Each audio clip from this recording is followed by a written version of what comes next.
បាទអនុញ្ញាតគ្រប់នឹងជម្រាបសួរបងប្អូនប្រិយមិត្តបាទទូទាំងសកម្មជនទាំងអស់គ្នាជាទីមេត្រីយើងឃើញថានៅព្រឹកថ្ងៃទី26ខែមិថុនាឆ្នាំ2026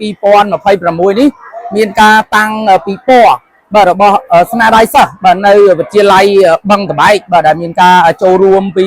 សិស្សានុសិស្សសាលាចំនួនថ្មីមានសាលាព្រះយុគធរសាលាព្រះស៊ីសវត្តនិងវិទ្យាល័យបឹងតបែកនេះផ្ទាល់តែម្ដងសូមទស្សនាស្នាដៃសិស្សដូចតទៅបាទក្រមអធិបតីភាពឯកឧត្តមឡៅឆវណ្ណាអនុរដ្ឋលេខាធិការ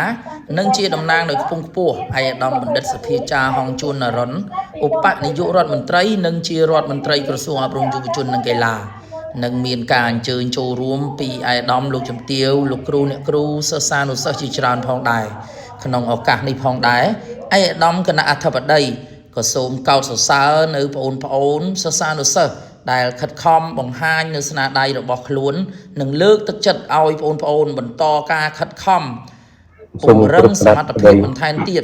ដើម្បីប្រយោជន៍សង្គមជាតិគ្រួសារអនុរដ្ឋលេខាធិការសូមទស្សនាដឹកនាំក្រសួងអប់រំយុវជននិងកីឡាសូមគោរពឯកឧត្តមលោកជំទាវ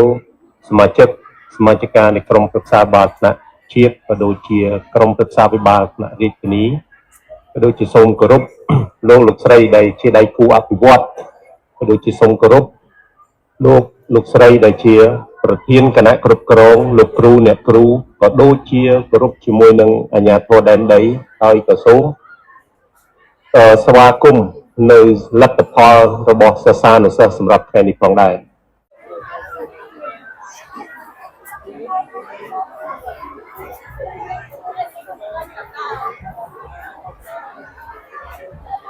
dân này kìa Ria Kisney bác xã đích ba này dạ dạ giờ này hết lá ná không mùi băng đùi này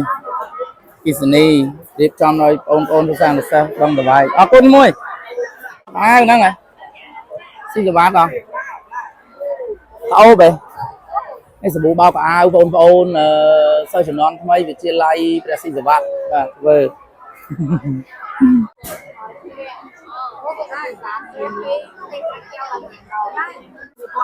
เนี่ยปอนสลานะประสิทธิ์วัดนะมวยกันเดียวยังเอาคนมวยซาได้เก้ขโมยซาได้เก้ซาก็เก้สัตว์บักนี่ตมออีกเนาะสนาวบัดมวยเดือดห้างสลานะเนี่ยตัวเบอร์สี่สิบวัตต์จำนวนทำไมนี่โอนสี่สิบวัตต์จำนวนทำไมคุณจะได้ยังไงเป๊ปน่าสลาเลยถูกเป๊ปน่าสลาดำน่าสลาเจ๊คุณจะได้ดำทองเจี๊ยดอ่ะ